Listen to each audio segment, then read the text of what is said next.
Jacob is our little science experiment. We take a look back at the year's best health stories, like how this boy had his vision restored. I feel great. I feel alive. Yeah. Londoners escaped the busy day by steaming with strangers outside. And the health benefits from these purple tomatoes.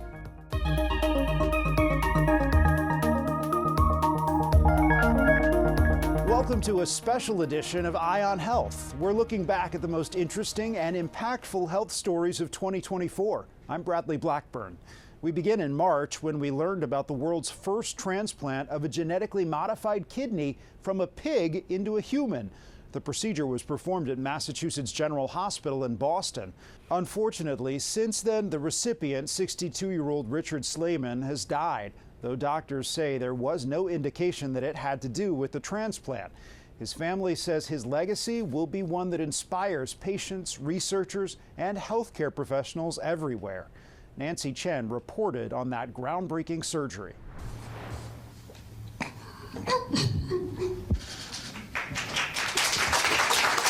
The emotions of this historic achievement struck doctors as they recounted the groundbreaking surgery.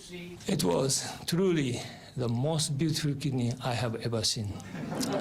The 15-member surgical team performed a 4-hour-long procedure, transplanting a pig kidney into Richard Slayman. The kidney was genetically modified by removing harmful properties that the 62-year-old's body could possibly recognize and reject, while adding human genes to make the organ more compatible. Doctors say Slayman spent 7 years on dialysis and had end-stage kidney disease. He saw this as not only as a way to improve his own personal life, but a way to provide hope for the thousands of people who need a transplant to survive. Last year, over 15,000 kidney transplants were performed here in the U.S., but there are still more than 90,000 patients on the waiting list. Most people usually wait about 3 to 5 years to receive a kidney, and thousands die every year before their turn comes. Every week, we have to remove patients from the waiting list because they become too sick to get a transplant while on dialysis. Doctors say if this doesn't work, Slayman will have to go back on dialysis, but that they're hopeful this is the start of a new chapter. Our hope is that dialysis will become obsolete. Nancy Chen, CBS News. A British toddler had her hearing restored this year after becoming the first person in the world to take part in a pioneering gene therapy trial. Lee Canary covered that story from London. For Opal Sandy, an 18-month-old girl in England, life just got a lot louder.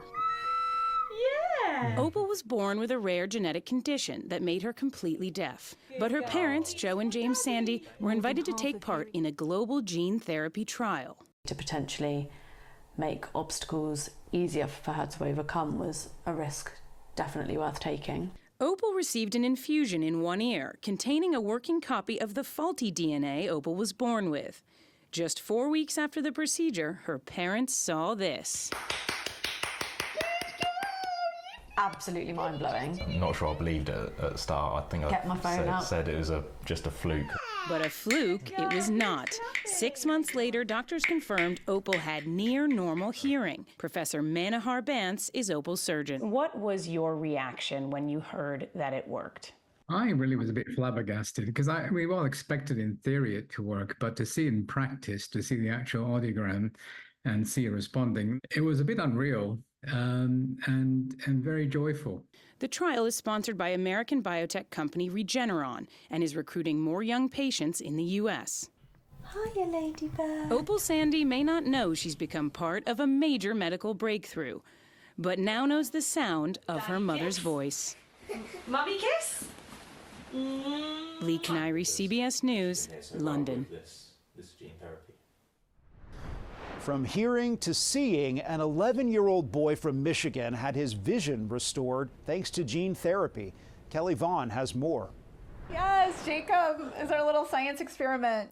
11-year-old Jacob Peckham says trying a first-in-the-world experimental treatment is scary, but worth it. I want to help people like me because before the surgery, and then after, it felt like, I don't know, I could experience the world better.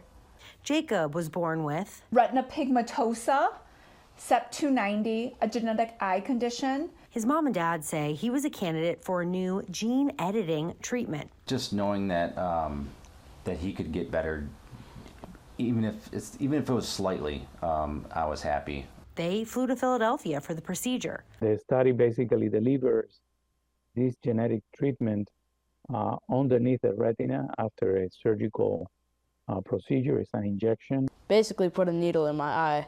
And as the weeks went on, his vision improved. We were just pleasantly surprised that there was a major improvement to this very new therapy, never before used in the eye. Now I can see farther and clearer.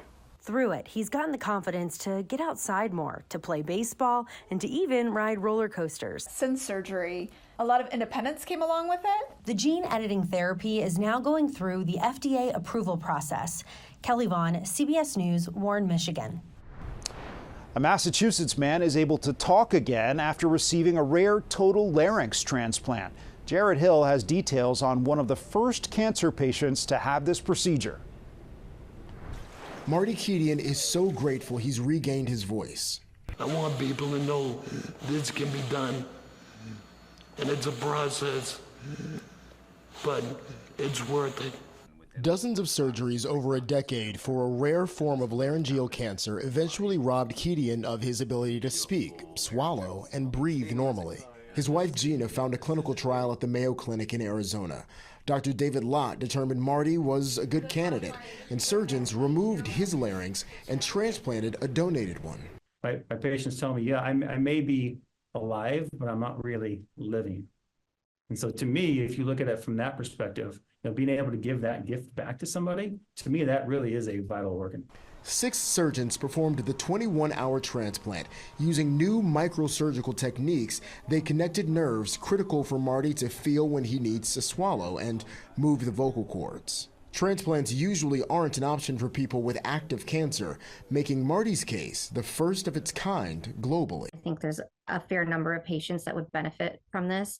It's important in this case and in all of medicine that we do trials so that we can establish the safety. I can talk to my 82-year-old mother on the phone, and she could hear me.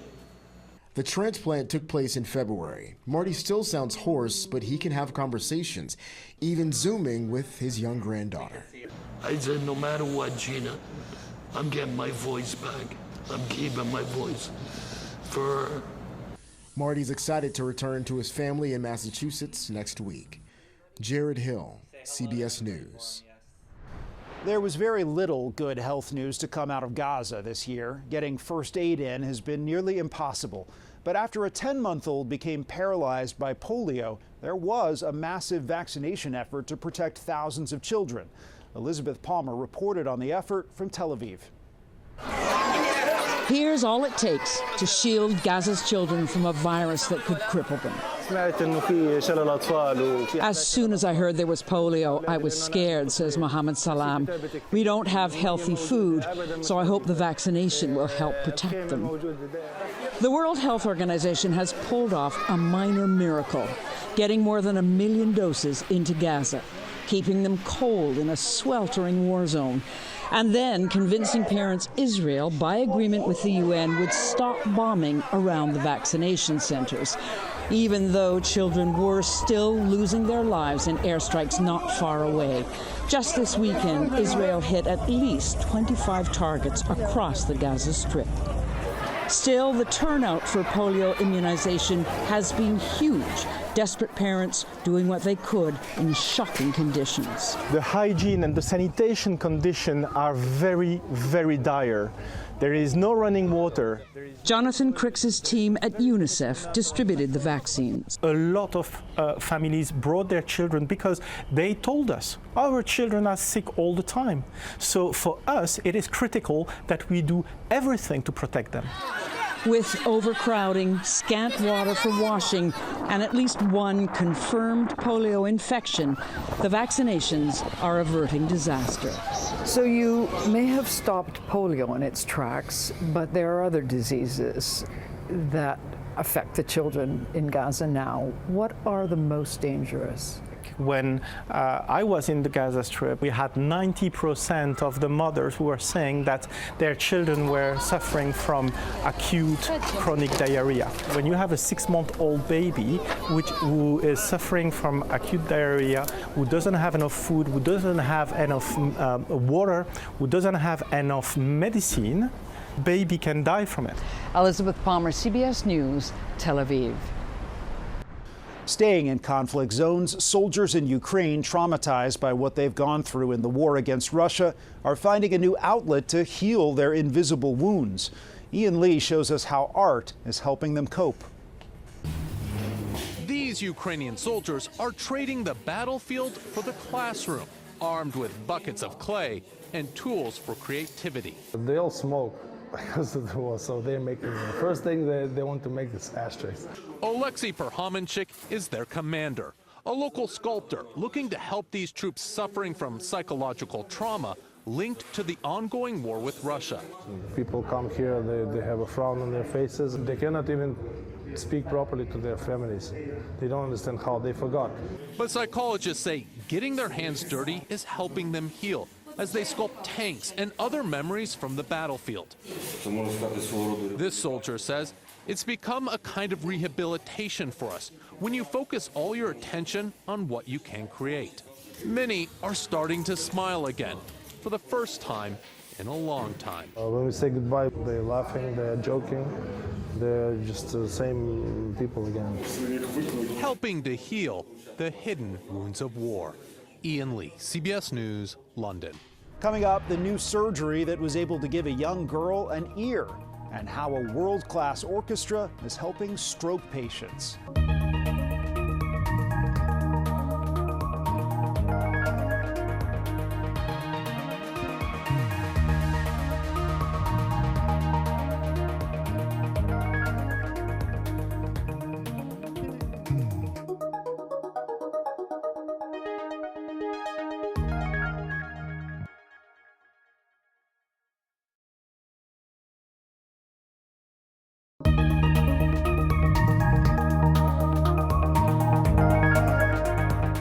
Welcome back. A new kind of reconstructive surgery at Children's Hospital of Philadelphia has turned a little girl's life around.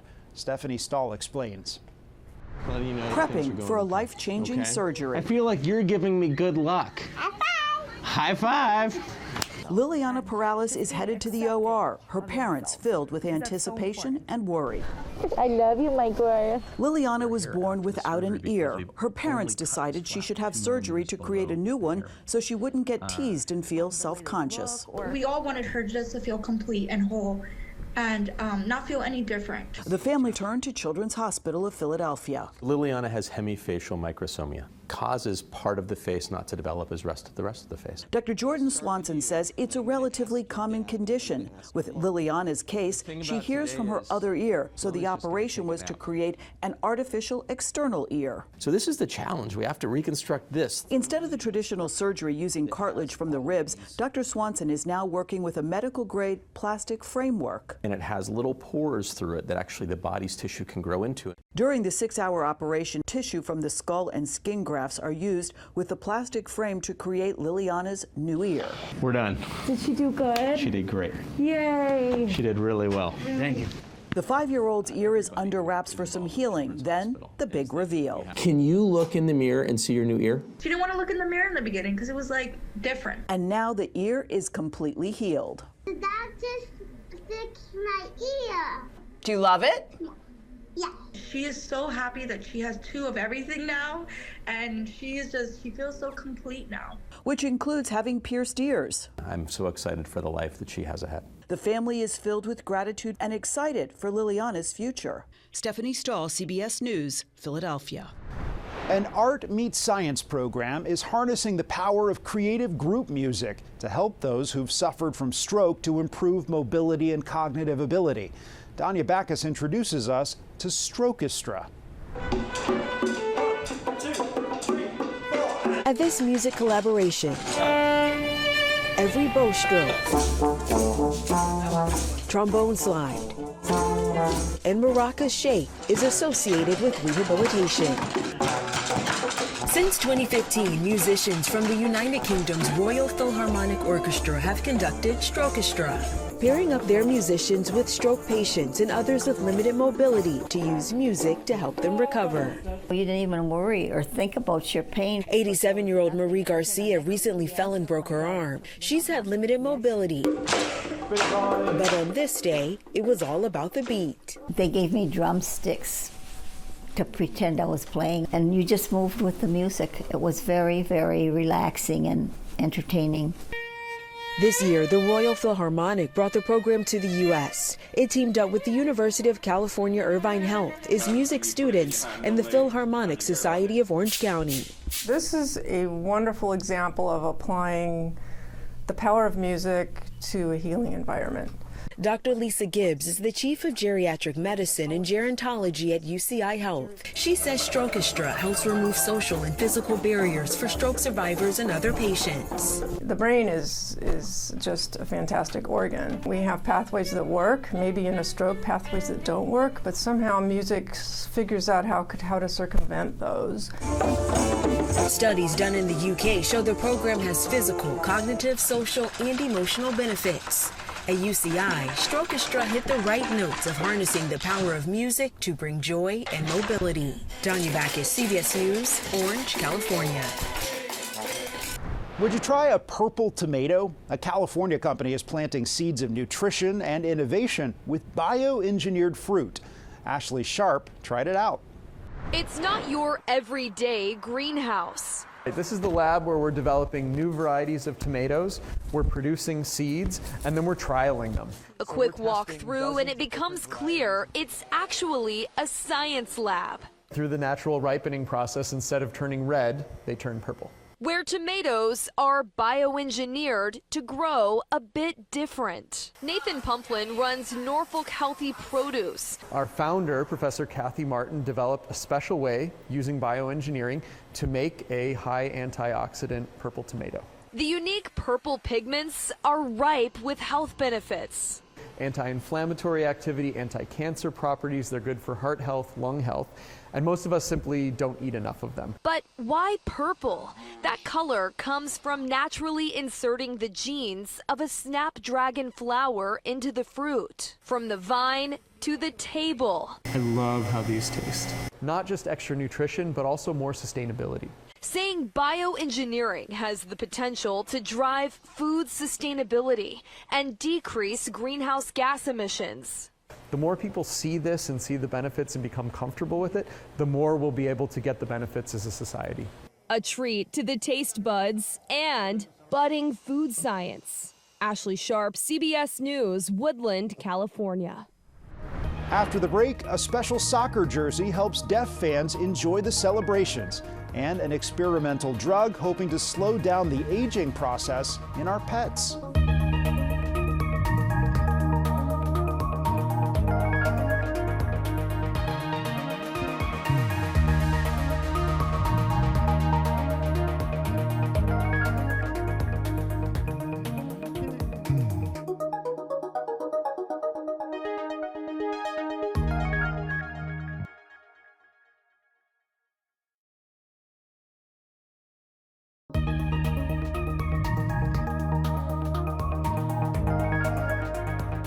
Welcome back. There are some moments in life that we may take for granted, like the excitement that you feel being in a crowd at a live event. Across the pond, two sports fans with hearing loss are now experiencing that for the first time. Leah Mishkin has their story from Newcastle, England. When best friends Ryan and David get together, they find it easy to bond over their shared passion, the British soccer team Newcastle United. I just love Newcastle. Ryan's mother helps her son, who's deaf, explain how the team got their family through some tough times. The 28-year-old has had more than 15 surgeries and lots of health complications. So I used to play Monopoly and read all the programs and read over the old things to pass the time in hospital. 2002. He saw his first game at 6 years old, and the love for Newcastle goes back generations. The team just gave him this jersey, which has given him a whole new perspective of the game. It has these vibration pads inside and an electronic brain. Newcastle United and their main sponsor, Sella, are bringing these high-tech shirts to deaf fans like Ryan and David.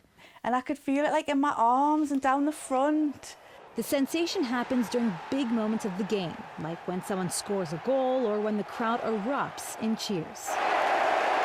I think you realise very, very early on that we were going to be able to make a massive difference in their lives. I feel like we've got full access to the environment. We feel like we're included. We feel like we've got a connection with the other fans. Because they've been fans for, more than a decade. Yeah. It's the first time they're able to feel it in a different way. It's a new experience for them. Yeah, exactly that. David and Ryan say it's an unforgettable feeling they can now experience over and over again. Leah Mishkin, CBS News, Newcastle, England. Also happening over in the UK, backyard bathing is making a comeback as health-conscious folks dip their toes into a new trend. As Ian Lee reports, there are a lot of benefits if you're brave enough. The shivering sensation Oh, God. can take more than your breath away. That was enough hot. But dipping into a cool pool, these backyard bathers say, delivers a feel-good frozen feeling. No, it's good. It's refreshing, isn't it? Experts claim the health benefits on this pathway to pain start by steaming with strangers at 185 degrees. It is actually doing amazing things in terms of reducing inflammation and promoting circulation in the body.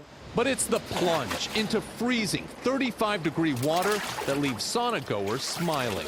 Endorphins flowing through the body, so that's why people will talk about feeling quite high after the sauna and the cold plunge. The shock to the system is electrifying London. I feel great. I feel alive. Yeah. With community sauna baths bubbling up amid the city's concrete rat race, offering a place to disconnect. This is the one place where I'm not reaching for my phone. I'm in the sauna, I'm not even thinking about it. It relaxes me more. I think because you have to slow down your mind and your body. And experts say the more you go, the more you soak up the benefits. Having that once a week ritual can just be a really amazing reset. Letting off some steam in a cool new community. Ian Lee, CBS News, London. Helping dogs live longer, better lives. That's the aim of a new experimental drug. It's a pill that's designed to slow down the aging process so our pets could potentially be with us a little longer.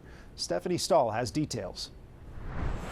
He's just a happy-go-lucky dog. It was love at first sight when Brent Sheldon's family first saw Riley. He does not fail to put a smile on our face every day. Hoping to keep him around as long as possible, the 10-and-a-half-year-old Corgi is part of a clinical trial for an experimental drug to improve and extend the lives of dogs. I didn't even have to think about it. That obviously is every dog owner's dream, is how can I keep my best friend alive and healthier and happy longer. Dr. Sam Geller with the Quakertown Veterinary Clinic says he's enrolled about 50 dogs and is accepting more to test the daily pill. So it helps with potentially preventing insulin resistance, it helps with managing fats in your body, it helps with managing lipids in the bloodstream. The way the study is designed, half of the dogs are getting the real drug, the other half are getting a placebo, but we don't know which one Riley is getting. The FDA wants you